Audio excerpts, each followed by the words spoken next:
মৃত্যুর ১৫ বছর পর কবরে মিলল অক্ষত মরদেহ। কাফনের কাপড়টুকুতেও লাগেনি সামান্য দাগ। চারপাশে চিকচিক করছিল আয়নার মতো বালু। ঘটনাটি রংপুর মহানগরীর নবদিগঞ্জ গোদা শিমলা এলাকার।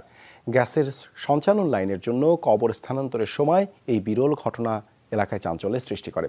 ইসলামী চিন্তাবিদদের মতে এটি অস্বাভাবিক কিছু নয়। দুনিয়ায় যারা ইসলামের বিধিবিধান মেনে চলেন তাদের হেফাজতের দায়িত্ব স্বয়ং আল্লাহই নিয়ে থাকেন।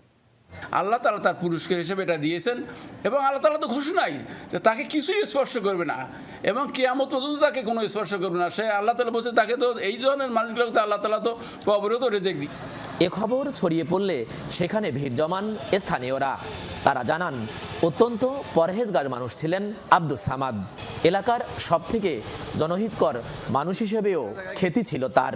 কবর থেকে উত্তোলনের পর মরদেহ পাশেই অন্যদের সাথে দাফন করা হয়। আমরা আল্লাহর কাছে দোয়া করি আল্লাহ ওনাকে বেহেশতবাসী করুক। খুবই ভালো ছিল আমার শ্বশুর। ওই হজের কাপড় দিয়ে আমি রাখছি, আলহামদুলিল্লাহ কাপড়ও কোনো ক্ষতি হয় নাই। আমার বাবা যেমনি লাশ ক্যাবলামুখী ওইভাবেই ছিল। তোলার পরে হাতে নেওয়া হয়েছে, সাবেক হাতের মধ্যে মনে হয় যে পুরো দেহটাই আছে, ওরকমই বোঝা যাইতেছে। শরীরটা চামড়াটা শুকাই গেছে আর কি, কোনো পচন হয় নাই শরীরে। রংপুর মহানগরীর গোদা শিমলা এলাকা। গ্যাসের সঞ্চালন লাইনের জন্য বৃহস্পতিবার কয়েকটি কবর স্থানান্তরের উদ্যোগ নেন স্বজনরা। দুদিনে 4টি কবর স্থানান্তর করা হয়।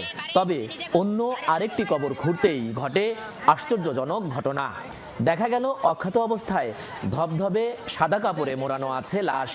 2010 সালে সেখানে দাফন করা হয়েছিল মরহুম আব্দুস সামাদকে। এ ঘটনায় অবাক স্বজনরা। আমার বাবা যেদিন মারা যায় সেদিন নিজে ওই পুকুরে গোসল করছিল, একলাই, কোনো কেউ গোসল করাইতে হয় নাই ওনাকে। গোসল করিয়ে বসছে চেয়ারে, ওই অবস্থায় ওনার ইন্তেকাল হয়েছে।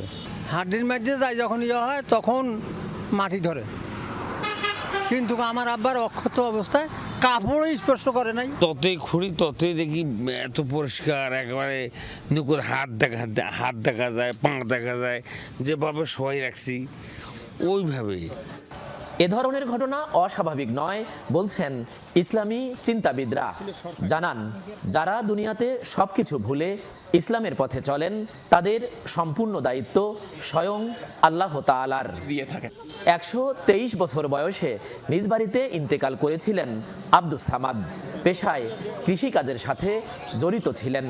8 পুত্র ও 4 কন্যা সন্তানের জনক ছিলেন তিনি। এরই মধ্যে 2 পুত্র ও 1 কন্যা মারা গেছেন।